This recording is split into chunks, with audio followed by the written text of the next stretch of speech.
We live in a country where 1 in 7 female students is a victim of serious sexual assault or violence during their degrees.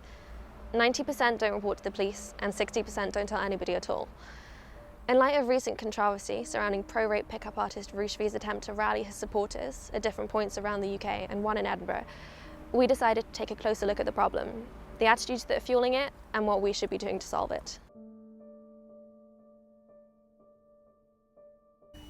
Despite Roosh-V officially cancelling his meetups, protests around the UK went ahead as planned. The very idea of beauty and aesthetics is being demolished to where now women are being applauded and encouraged to look like fat, outer space cyborgs. So just now we're heading into the student union to catch up with FemSoc, who are having their prep meeting for the rally tonight against Roosh-V. So thank you so much for having me here. The sign's looking really good. The protest kind of serves two purposes, really. Like, the first is to oppose his supporters. And we have heard words from other cities that his meetings are still going ahead, even though he said that they've been cancelled on the public web pages. So that is one of the reasons why we decided to carry on. And the second reason is that Roosh-V and his supporters aren't the only people who practice rape culture.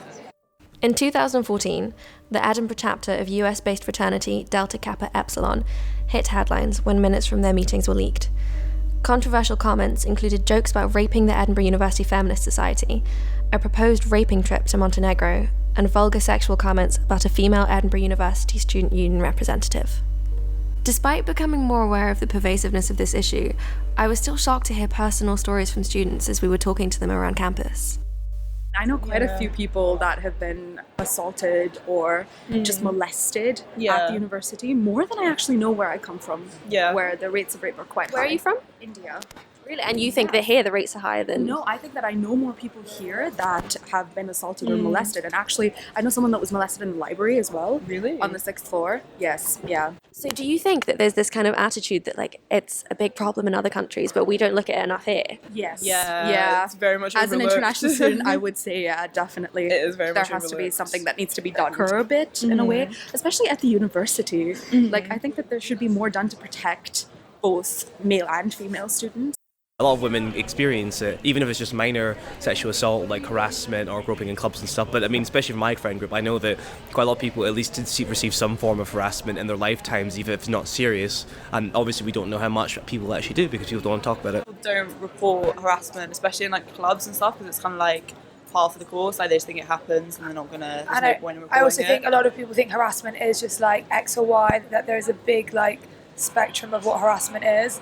So I feel like if a guy, like if you're walking down the street and these builders are like saying words at you, they wouldn't assume that's harassment. After the disheartening stories I heard, I was keen to talk to women professionally involved in this field, to find out what they think about sexual violence in the student community. From a student perspective, have you noticed an increase over the past couple of years in students coming to use your services? We have noticed an increase, I think in the age group between kind of 18 and 25, we've noticed, you know, an increase kind of particularly over the past year. Do you think that's because there's like a growing awareness of what constitutes sexual assault, or do you think that it's slightly more sinister and that there's just an increase in these attacks taking place?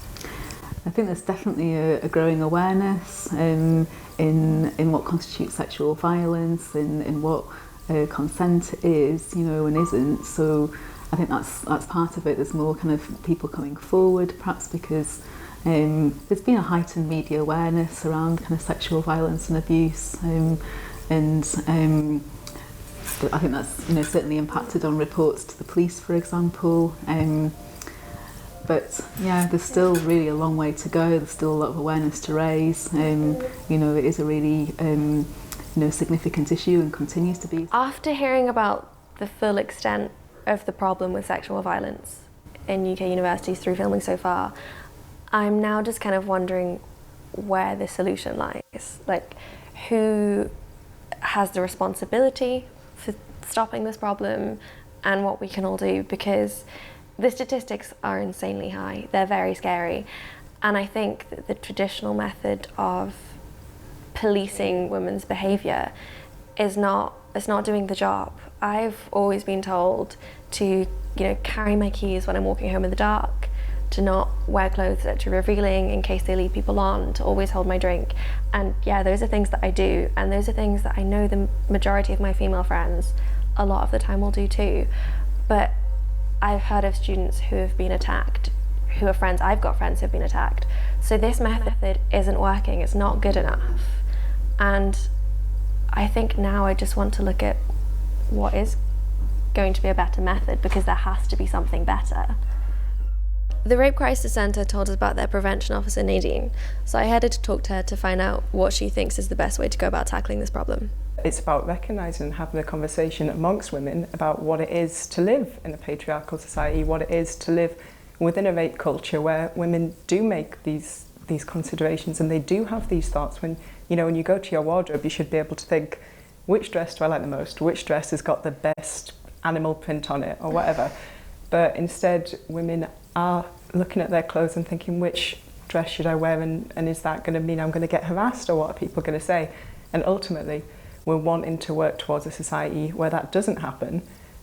Unfortunately, we're not there yet. So I think it's important that we're having these conversations, that we're talking about these things, but recognising that it shouldn't have to be there. Ultimately, sexual violence isn't something that the potential survivor or potential victim can be in control of. It's a choice that a perpetrator makes. Nadine explained to me the problems with expecting potential victims to be responsible for preventing sexual assault. I heard about a UK-wide charity called Sexpression, and their work focuses on educating young people about the misconceptions surrounding consent. I was really eager to hear more about their work, so I set up a meeting. We live in a culture where consent isn't respected, and where consent is just it's normal that consent shouldn't happen. So even from a young age, young kids are forced to kiss their uncles and their granddads and hold hands with that other kid, and it's just seen as if young kids shouldn't be allowed to do what they want. And so in this consent culture, it needs to be kind of counteracted at an early age, the fact that people do have the right to their own body and do have the right to their own decisions, and that no one should be violating other people and everyone should be respecting each other. Sexpression recognise that the state are not doing what they need to do. So I believe that is a public health issue, in that lots of the negative consequences from a lack of sex education, things like STIs, sexual violence, all these different things, these are really affecting people's health and well-being. So this is something that the state should be responsible for. And so, yeah, absolutely, when we're going to schools teaching sex education, we are filling a gap, and we are doing something that the state should be doing. So we have reached the end of our journey, which I think has been very rewarding for both me and the rest of the team. We've learned a lot, and it is so great to have raised awareness about this issue. But today is our last day of filming, and there have been two things in the press which, upon reflection, we can only see as a setback in this battle. The first of which is the Metropolitan Police Commissioner has spoken in The Guardian about how he thinks the police should abandon its policy of automatically believing the victims of sexual violence. When you consider that 9 out of 10 student victims already don't go to the police, that's quite troubling. The second is that David Cameron has blocked a bill which would have stipulated that all schools deliver sexual and relationship education. When you consider the work that groups like Sexpression are doing to tackle the misconceptions that our young people have about what really constitutes consent, it feels like such a setback, and we have so long to go before this battle is won.